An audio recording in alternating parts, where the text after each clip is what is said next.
with Rob. Robert Tressler. Yeah. Nice to meet you, Rob. We fished several different times. Who introduced you to fishing? My dad did when I was 4 years old. He was in the military in the army in Germany, and we were out on a stream in Germany, and he caught a little yellow perch and put it in a bucket for me, and that's all it took. Then after that, he took me out and I wound in a rainbow trout under a bobber with a worm, and that was the end of that for the rest of my life. Yeah. Been hooked ever since, huh? Absolutely. Man, so what would you say fishing means to you? It's really,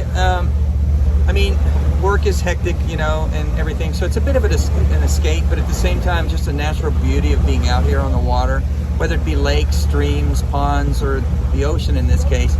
It's just a nice getaway for me, and it feels like my home out here. What's been the most impactful thing that fishing has taught you? Patience and tolerance.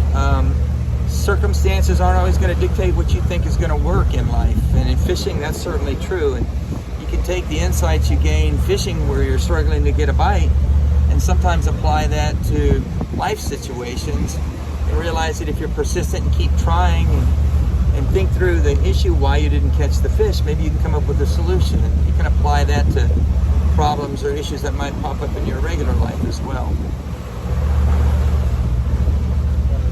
Man, that's awesome, because I started fishing with my father as well as a kid, and we used to bobber fish for bluegill, and man, when that bobber would go down, I would always want to reel it in, but there wasn't always a fish there, at least I thought, and my dad would just play with me and let me leave it out there for a while, you know?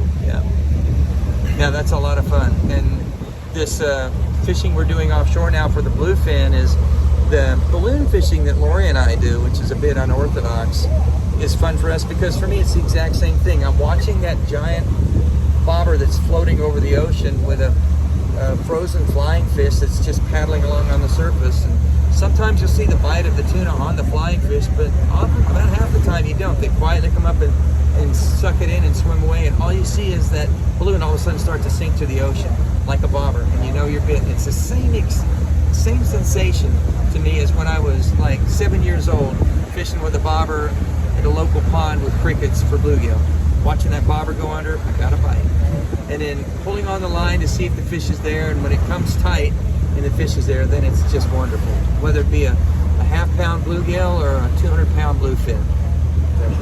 Now, for anybody out there that doesn't fish, why would you suggest they go fishing? Well, there's a lot of reasons for that. I think it's a new experience, and it's part of, learning about different life experiences is really important for people to broaden your perspective on things. And also, being out here, you're actively doing something versus, looking at your computer screen or watching the television. Instead of watching other people live life, when you're out here, you're living life. You're in the game, so keep moving and stay in the game. Don't stay on the sidelines too much, and watch other people. Get out there and be part of what people want to find out and hear about, and you'll have a lot of fun. Man. Well, thank you very much, Rob. I appreciate you sharing your story with me. We fished together several times, but today I got to know a little bit more about you. Thank you. See you next time with Fishing with DC. And take care and tight lines. Tight lines.